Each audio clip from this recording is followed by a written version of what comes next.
It was Paul Hogan who put Australian films on the map with one of the biggest movies of all time. Yet more people around the world have seen Blue Heelers and Water Rats than have ever seen Crocodile Dundee.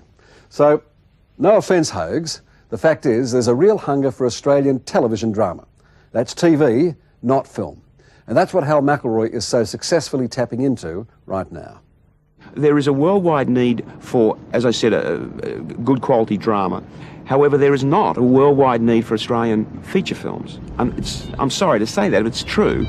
Murder call, Central 10, standing by for VKG. What Americans do want to watch, according to this man with the Midas touch, is his latest success. Americans are starting to become fans of murder mysteries, which are really an English tradition, going back to Agatha Christie, Sherlock Holmes. But there is an increasing audience there, and Murder Call is a true murder mystery. It's a clue puzzle. You don't know at the beginning who did it. In the end, you find out. And it's a battle of wits between the audience and the storytellers. Americans don't do that, generally. It's not something they're used to. So, in American context, Murder Call is pretty unusual.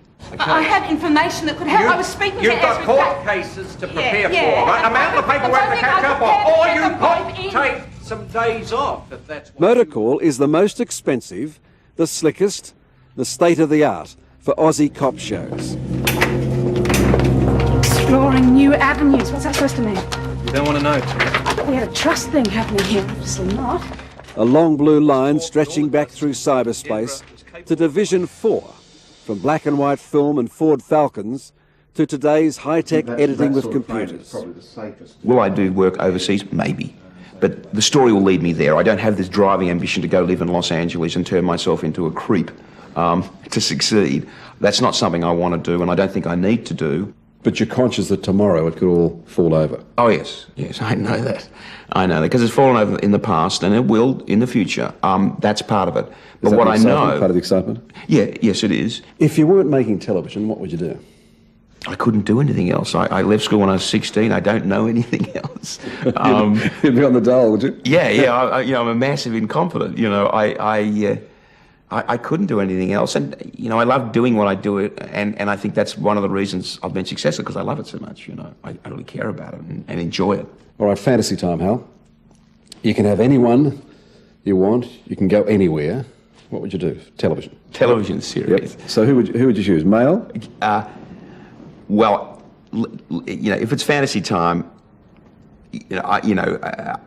Mel Gibson, Tom Cruise, these are great guys. You wouldn't get them doing a television show, but this is fantasy.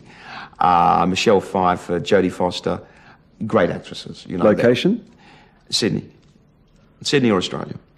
I think Sydney and Australia is, to the rest of the world, one of the great undiscovered secrets of the world today, and I think the Olympics are going to show the world that. I think that after the Olympics, it's just going to go boom. And what, cops and crooks?